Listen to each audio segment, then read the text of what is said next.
I'm Lou. How we doing today? Doing okay. I think we survived that cold snap this past week. How Yeah, I about hope you? that's what we have this year. I don't need another one. Oh, it's we're gonna get one more because February, that's the coldest month here. Oh yeah, I know, but well, I tell you, my hands and fingers and my toes get cold, and I lock it out. It's all over for me. I You was got looking to at all toughen those up, old pictures. man. I was looking at all those pictures from relatives from Georgia and Florida down that area, and one of your aunts and one of your cousins posted with their children out playing in the snow. I said, that's all good, but I'm glad y'all are doing it, not me. Yeah, they got a lot of snow down, even down in the panhandle of Florida. Oh yeah, Galveston got snow. I was telling your mom, Panama City Beach, Florida, looked more like snow than sand. Yeah, Sure you don't did. see. Boy, they had a lot of snow down that way, but it's all good. I tell you what, we could use is some rain. We are like at stage 3 drought conditions here in San Antonio. Yeah, we got a little shower last night, early this morning, and Yeah, we did hopefully, too. Very little. yeah, hopefully Not we'll enough to move the needle. next few days maybe we'll get some and keep our fingers crossed. But you're right, we could use it. You know what surprised me? I looked at North Carolina. I mean North California and Southern California. Northern California is just drenched in rain. Of course, they got more rain this weekend, but then Southern California is in a drought, and the second worst in the history for Southern California. It's amazing how things like that happen. Yeah, absolutely. So, so anyway, since I got a granddaughter born in January, I, I looked up some funny stuff You talking about about my eldest daughter? about your eldest daughter. My elderly daughter. January babies are unique. Those born in the early year could be an advantage in school, sports, in their careers, and all those kind of things. January baby's horoscope sign is Capricorn or Aquarius. Two different ones, depending on what part. She's Aquarius, Yeah. but Aquarius Aquarian babies are thought to be intelligent, quirky, and independent. The other sign is represented by water. Aquarius is actually an air sign, but January babies have a fiery birthstone. Uh, while you think snow and ice, the garnet is a deeply fiery red. It's said to symbolize friendship and trust. Okay. And January babies have two flowers, carnation and a snowdrop. That's a flower, a snowdrop? Yep. The delicate white snowdrop, one of the first buds to poke its petals to the ground in the spring. Uh, then in Hollywood,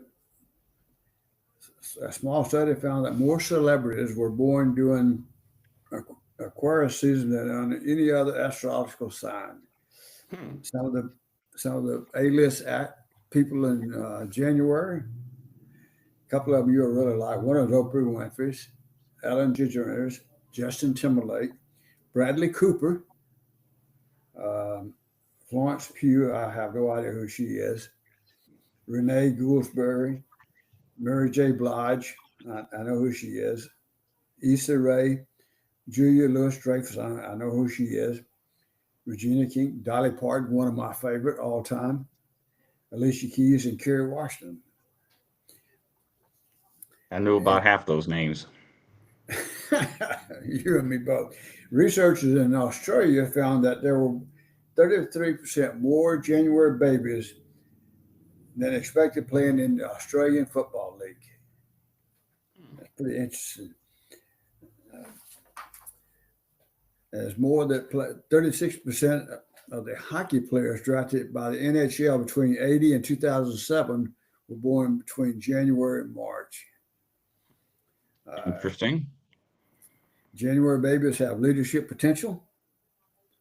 Uh, they found that January is one of the top 5 CEO producing months.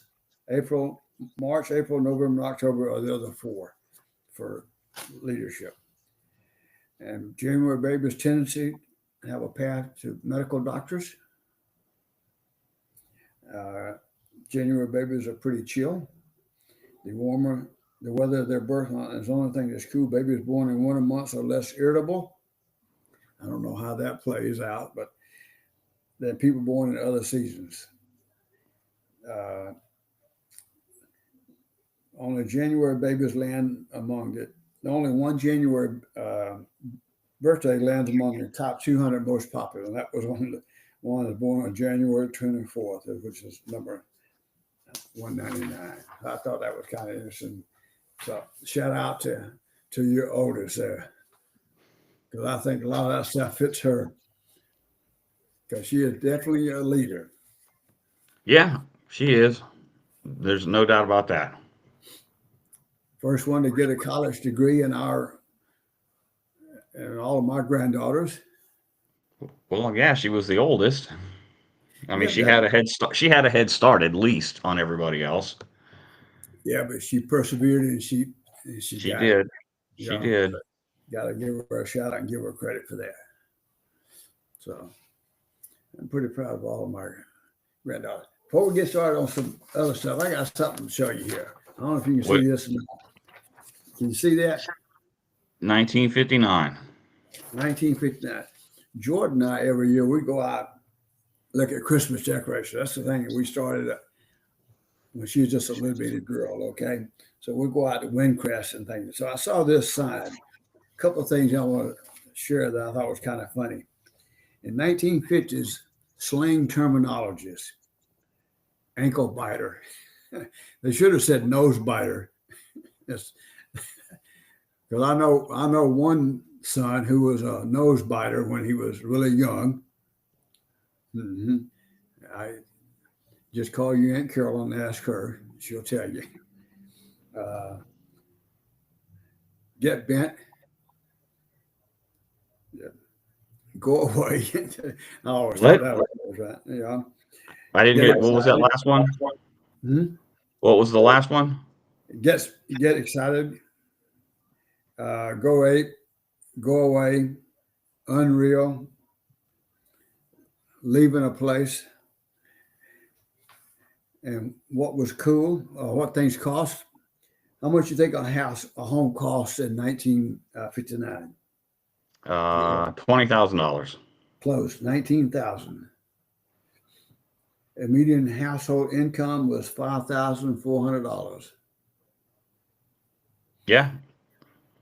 A stamp cost A stamp cost 4 cents. A gallon of gas cost 30 cents. A dozen eggs cost 53 cents. And a gallon of milk cost $1.01. I thought that was Wow. pretty neat. Yeah. You spent a lot of money on food back then. Yeah. Then popular music, the Battle of New Orleans with Johnny Horton, Lonely Boy, Paul Anka, Venus, Frankie Avalon, Personality, Lloyd Price, Mac the Knife with Bobby Darin, and the Three Bells by the Browns. So I thought. So what brought up 1959? What's just when we were going through Windcrest, looking at the Christmas decorations, because they have a big deal every year. And actually, a couple of years ago, they were actually on one of those shows, the Christmas that shows all the home decorations, where they win like $50,000, $100,000, whatever it is. Actually, they had one to place, I think, third in that category that year. Anyway, we just go through there. I just saw that sign, and prices in 1959 they had as part of their yard decoration. So I just took that picture. Yeah. Because otherwise, 1959 doesn't mean anything to anybody except us old farts. Well, yeah, it means something to somebody. Yeah. So anyway, we got Super Bowl coming up here pretty soon. Yeah, who's going? I've not watched one NFL game this year. Know today, right now, is the Eagles playing the Commanders, I think. I know the Eagles are playing them. Then later on tonight, the Chiefs and the Bills play. And the winner of those two games will go to the Super Bowl. Now, I do know there was a lot of controversy about a roughing the passer call that should not have been a roughing the pass, or was it? No, it wasn't roughing the passer. Targeting. I think it was a targeting hit. Yeah. Yeah, that it was not at all. I saw the video clip numerous times. It was not targeting. Do you know how many players have never lost a Super Bowl? I don't think there are any. 25. Wow, that many 25 quarterbacks. I'm going to take that back. 25 quarterbacks never lost. that have a Super never lost. Terry Bradshaw has 4. Zeke Bratkowski, you don't remember him, played for the Atlanta Falcons back in the day, had 2. Bob Greasy had 2. David Hum, I don't remember him at all, had 2. Falcons have a Super Bowl victory? Huh? The Falcons do not have a Super Bowl victory. No, he didn't. I didn't say the Falcons. I'm talking about quarterbacks. Okay. I didn't say who they played for. Okay. Then Roger Staubach has 2. Bart Starr has 2. Jeff Rutledge has 2. Jim Plunkett has 2. Earl Morrall has 3. Joe Montana has 4. Those Eli Manning doesn't have any losses. Super Bowl wins. Yes, yeah, he has no losses. These are the 25 with Super Bowl wins. Now you're talking about losses now. That never lost a Super Bowl. Yeah, never lost a Super Bowl. Yeah, Eli Manning has never lost a Super Bowl. I don't know. I have to go back and check. But anyway, out of that 25, how many do you think was played the ball at Alabama? 1. How about 1, 2, 3, 4? Or 4. I'm sorry, 3. Bart Starr. Bart Starr. Jeff Rutledge. I did. Yeah. Hang on. Stabler. Nope. Joe Namath.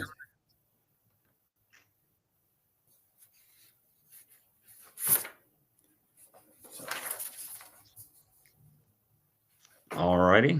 Okay. How many games have been played in January? Ooh, quite a few. Yep. Probably 40. 42. And 15 have been played in February. You know why they're played in February? No. It goes back to 9/11. And they moved it into February. There was one time in 2002 that it moved it back to January. Then in 2004, they started playing them all in February. And I don't know why. I didn't do that kind of research, other than maybe COVID has something to do with it. I don't know. I know that 9/11 was the original reason why they moved it to February. And I'm sure in the last few years, those dates have changed a little bit in February because of the college football playoffs and stuff like that. So, speaking of football, I don't know if you get the MGM Plus channel, if you subscribe to it, but they have a series out called Icons, and it's about football. And I've been watching a couple of them. So the first episode was Brett Favre. And the second episode, if I'm not mistaken, was Vince Lombardi. oh, okay. You tend to forget how great of a man and a coach and a leader he was until you go back and you rewatch Exactly. the history, and almost all of the football isms and sayings and quotations come from him. Yep. And he was he won the first 2 Super Bowls, 1 and 2. That is why the trophy is named after him, because the first 2 Super Bowls were against the AFL and the NFL before the merger. Right. which is now why you have the NFC and the AFC. Because the Cowboys, the Chiefs, those were all AFL teams that merged into the NFL. Yep. And there's been 8 franchises that have won consecutive Super Bowls. Cowboys, 49ers. Hang on. Steelers, Green Bay.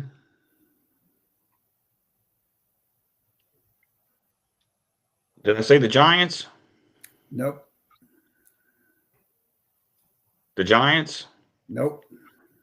Patriots, Patriots, Chiefs, Chiefs, Green Bay, Miami Dolphins, Pittsburgh Steelers.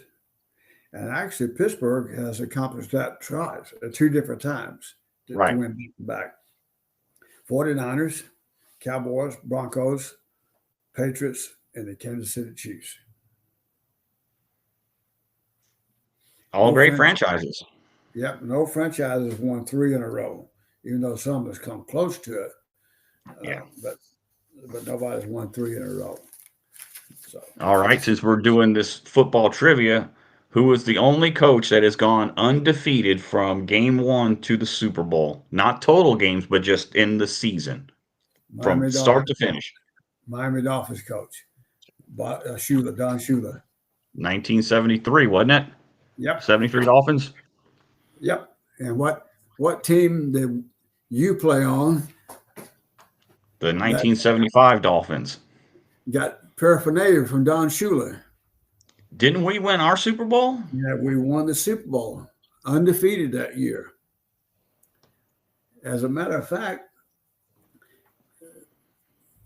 I sent Don Shula a letter just to tell him what about you guys, the Yokota Dolphins, and what you've done and stuff like that.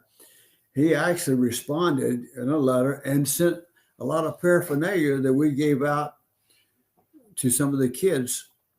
Well, everything he sent us was given to all the kids on the Yokota. Do you still have the letter?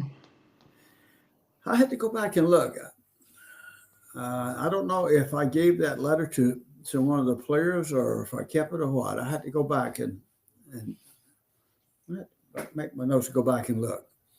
But so it was just on a whim. I forgot one of the coaches and I were talking, and I said something about I need to write him a letter and see.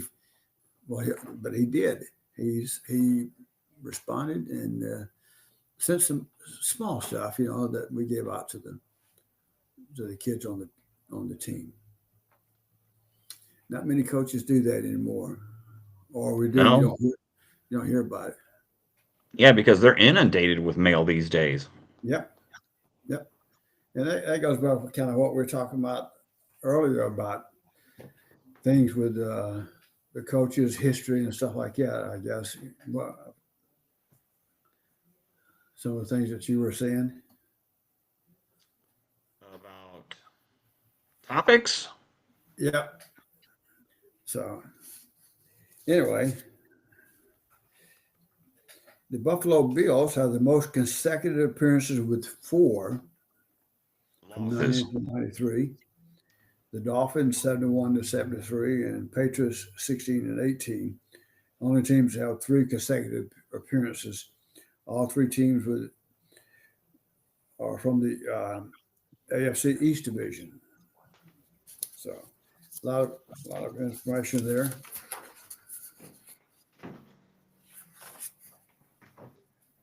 Sorry, I went to see if in the closet I had any of my old Chiefs or Dolphins jackets from when I played football when you coached. I got to go back and look because the Chiefs actually won. The Chiefs actually won the Super Bowl. We only had lost 1 game that year.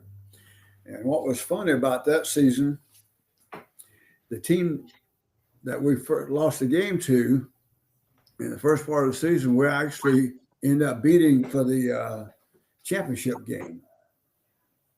So, We had a lot of fun. I will say this, people, do not play for the same team your dad coaches for. That's true. Trust me. If you don't want heartache and disappointment, don't play for your dad because he'll never give you the ball. Yeah, but I'm gonna tell you what you learned and what you did there in Japan sure made a whole lot of difference when you played football in Warner Robins. Yeah, I did okay. I was just on the small side compared to those kids. Yeah, but how many people, kids your size, played defense, played nose guard, None. and who could submarine and get in and tackle in the backfield? None. None. I'm gonna tell you, but you did. Yeah, and I think didn't I block a field goal Yes, you did. or was it a punt? I think it was a field goal, but that's fun. That's all about growing up and the fun times you have and things like that. And then Warner Tell you Robins, what, Georgia, and Yokota, Japan were the two best assignments for us, I think. you think so? Yeah, for me, the most fun. I'll never forget in Warner Robins, your RMZ Suzuki motorcycle. Yeah, the RM 80. Yeah, going down there and seeing you come off that damn hill. It must have been looked like about 50 feet to the ground to me. I don't know, maybe more. Then landing that sucker, going around in between two pine trees that barely the handlebars fit in between. Yeah, I was dumb and fearless back then. But Uh, it was so much fun. That dirt bike. I still wish I had one. And dirt bikes aren't cheap. no, Even today, they're not cheap. You're right. I do miss those days. I miss going fishing. I miss being in the Boy Scouts, going camping. climbing Uh, Mount Philmont. yeah, that was a long hike we did out there. That Yeah. was 10 days out in the wilderness, and I think we hiked almost 80 miles over those days. Then going to a football game in Atlanta. I think you're. That was because I was delivering newspapers, remember? Yeah. And Hmm. we got a bunch of the newspaper carriers got free tickets to go see the Peach Bowl. Yep, Peach Bowl in Atlanta. Do you know the first two bowl games that I ever went to with you, obviously? Well, no, the first one was you didn't go. That Peach Bowl had Purdue playing, and Hmm. then when we got to Texas, you and I went to see the Bluebonnet Bowl in Houston, Yep. and Purdue was playing in that bowl as well. We went to in Japan. We went. I can't remember which one. We saw a football game. I The think it was Japan all Bowl. American. Mhm. It was the Japan Bowl. Yeah, it was all star type game, right? No, it was an actual bowl game. Yeah. The- Do you remember who played? No. You don't remember the two-time Heisman winning running back, Archie Griffin. Oh, yeah. Yeah. He was at that bowl game. See what happens when you get old, you start forgetting stuff. But sometimes the good memories come back when you start talking about it, right? But I don't know if you remember Tony Lamarca or not. He was I do. I remember. at Maxwell with us with Maynard, and then he came over to Yokota. He and I got connected here lately on Facebook back and forth. When he came back from Japan, he went to Valdosta, Georgia, same place where Maynard was, and then he got out and he stayed down there. He's in real estate, so I'll give a shout out to Tony and if you're in Valdosta, Georgia, you need a good real estate guy, somebody who's going to be honest and upfront. Go by and see Tony Lamarca. You were right. It was an all-star game, the Japan Bowl. Yeah. So And the first one was in 1976. Yeah, that was the bowl game we went and saw. I thought we went twice. I guess it was just the once. yeah, but those two assignments to me, those are the things in life. Just I'm sure in your military career, you have certain assignments that which you had where you had the most fun. had fun at almost every place. It's really hard to say. I have fond memories of my first assignment to Germany, just because first time away from home, being in Germany, and just doing the little things. The second time to Germany wasn't quite as fun the first time. It was, I guess, a lot of sadness for what was going on in my life at that time. Yeah. Um, I really didn't like Fort Gordon, Georgia. Didn't like being stationed there. Um, Fort Riley, had a lot of fun there. Met a lot of good people there. Um, Fort Hood was kind of mixed, good and bad. Italy was probably Brenda's and I's best assignment. Yeah. I think you had the most fun there. Yeah, it was, but it was just rewarding across the board. I never worked harder and was gone more than I was in Italy. Yeah, but you went to Italy. You're the warrant officer when you went to Italy, right? Yes. Yeah. And that was a huge decision that you made, transferred from the Well, list. just to get accepted, you're competing against your peers Yeah. to get in. And then to make it through basically 6 weeks of hazing at Fort Rucker at the candidate course. It was not easy. It was not fun. And I'll tell you the thing, what makes me the most proud about all that, I remember one conversation you and I had. You said, Dad, I want to make a difference with, you're talking about the enlisted man. And I told you, get your degree, get your commission. So what you do, you got your a warrant commission. That's the best commission you can have. In fact, I just saw the other day, I hadn't read anything about it, at the Air Force, I think, is starting to bring back the warrant commission. Or Yeah, they've already brought them back. Our unit is getting 4, and the first one is supposed to arrive in my unit on the first, or not the first, tomorrow. Supposed to get to the unit tomorrow, and my boss has already had me writing up a bunch of information on what we're going to do and where we're going to place them. He asked me, "Hey, where do you want to put these 4 people in the squadron?" So I gave him my plan. He's blessed off on it. Based on the training that the Army warrants are going through that are of equivalent to the Air Force, that's how I've got them racked and stacked. And I've written probably like a 4 or 5 page paper for him I think that's on how we're great. going to get after that. You have any idea why the Air Force decided to bring back the warrant program? There's a lot of reasons because for all of the years that I worked for the Air Force, I kept hearing, the talk from senior leadership. We will never bring back warrants. We will never bring back warrants because the enlisted force were saying, bring back the warrants. We want to be a warrant. And I think it has, and cyber is the only career field in the Air Force that is getting warrants right now. Okay. Only cyber, no other career fields.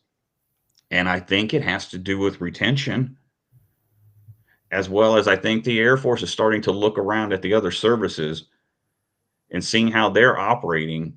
And the Air Force has even gone to the A staff construct, which all of the other services have it. They don't call it A staff because A is for air. The Navy has N staff. The Army and Marines have S staff at the brigade and below, but at the general officer level, they have it G. So G for ground, N for Navy or naval, and A for air. Yeah. And the Air Force never really had their construct built after that A1, 2, A3, A4, A5, A6 construct, where each one of those numbers means something. Like 1 is an admin and personnel, 2 is intel, 3 is operations, 4 is supply and logistics. They didn't do it that way. They did it with 2 letters, like the DO, the director of operations. I don't know. What was it like in security police? How were you guys organized? By flights. Well, they still have flights. We call them platoons in the Army. Yeah. But then But I mean the squadron structure or the group structure. you had squadron commanders and you had XOs. Yeah, but where if you had to go get something done administrative, what staff office did you go to? Usually went to the chief. Yeah, A lot of that stuff I don't really recall anymore, but we had a superintendent that we went to, which is enlisted. Then you went to usually you had a junior officer right above that, an XO type thing, and that's pretty much it. Most of the organizations I was with were relatively small units, so it wasn't anything at the command level or staff level. So I'm not sure how they organize, what terminology they use. Yeah, in the Army at the company level, you don't have staff, so you have it at the battalion and above. But I really think the warrant is a great position. You have a lot of NCOs who want to do more, but they don't want the political politics. Because I think, in my personal opinion, when you get to be an officer, sometimes there's some political aspects to where it shouldn't be, but there is. Uh, There is in and the senior NCO ranks too, though. I was just fixing to say in the senior NCO ranks too, and there are so many NCOs or and people who want to be officers who want to make a difference can do it at the one officer rank. But you're W one, two, three, four, five. That's a lot of responsibility, and you get the best of both worlds. Yeah, that's it. You get somebody who's been with the young guys, who knows what the hell they're doing, who knows what they're going through, understands that. And I'm a diversion for a second. That's why I like Pete Hegseth as the Secretary of Defense. We got a guy. We need to take care of the ground troops. We need to understand what those people on the ground are doing. And sometimes you've always heard me say, "Don't forget where you come from." And True. there's nothing more true than in the military about that. So, same way with doctors and lawyers. When you get in there, you can't forget where you come from. You got to remember what these people are like. Then when you get out to be here, and then you got to balance those things out. And when you do that, then you become great officer. And that's what I remember best, and what I'm most proud of you about when you got your warrant commission. Well, thank you. You make a difference. I tried. I hope I did. You did. I can tell you did. Just look at where you're at now. No, but I mean, I hope I made a difference in somebody's life. You know, if I made it better, that's to me that was my job, was to make somebody else's life better. Well, you did. Look at all the friendship that you have from all around the world. I see some of the things that gets posted sometimes, and the contacts you have and people who respond. That's influence. I hope so. Anyway, Might as well wrap it up here at this juncture before we start rambling, looking for straws to grasp and things to talk about.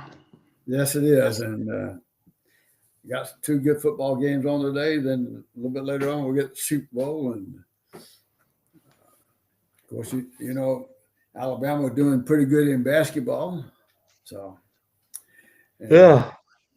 I we'll hope we do give, good in football next year. we'll give a shout out. Give a shout out to one of your cousins who the golf is in charge of all the golf program at Auburn University. For the women. Yeah, for the women. Haley, you've done good. We're proud of you. So, Oh, absolutely. Doesn't matter that she's coaching at Auburn. I just wish everybody success wherever they're at. absolutely. Absolutely. That's what it's all about, isn't it? It should just be about talking trash, and that's about it. Because everybody goes to college somewhere, and that in of itself is an accomplishment. And that's the key. If you don't want to go to college, then Get you a good good trade. job, a good skill, and develop that skill and make a lot of money at it. And be happy with what you're doing. If you Hang want to on, go, before we close up, we're going. See, you just brought me right back to Vince Lombardi. He always said, whatever it is you're going to do in life, you should always want to be the best. You should never want to settle for second or mediocrity. absolutely. Everything you do should be with passion, drive, and strive to be the best at whatever it is you do. And what other famous coach you think of who has said similar type things? Bear Uh, Bryant. Bear Bryant, yeah. Bear Bryant, yeah. So, and they were very unconventional if you compare it to today's time, but they sure were some smart men. And then, Well, yeah, and the coaches they change with the time because the people change with the time. And those men came from a very hard era, and they were coaching young men who came from very hard Scrabble backgrounds, very rural, very country, very and hard working, proud people. and there's one other coach, I can't remember her name now, but she was the coach of the Tennessee Volunteer women basketball team. I know who you're talking about, Oh Pat. man, Pat Pat. Summerall, Pat Yeah, Summit, yes, Pat Summit. she is a She giant in coaching. she she is one of those coaches like Bear Bryant, Vince Lombardi, who elevated the sport because she took care of people. She knew how to talk to them and develop them and make them better in their lives. Yep. And I think that's probably a common theme we should maybe take on as an approach as part of our podcast, where we look through history at people in whatever profession that they're in who were not just successful in their job, but they were successful because of who and what they did with and for people. Like maybe that's something we should, as a theme. And I still keep thinking about doing some interviews. I've got an idea for one. This lady that I worked with at my last job, her husband, they were both retired Air Force. He does real estate, and I think he's done a few podcasts, and he's fairly successful in real estate. And I know that's something that I would like to get into, and I think maybe we could talk to him a little bit Okay. about get a little That's a, cross promotion, a little cross branding, and learn about real estate. yeah. Yeah, that's a couple. You're right.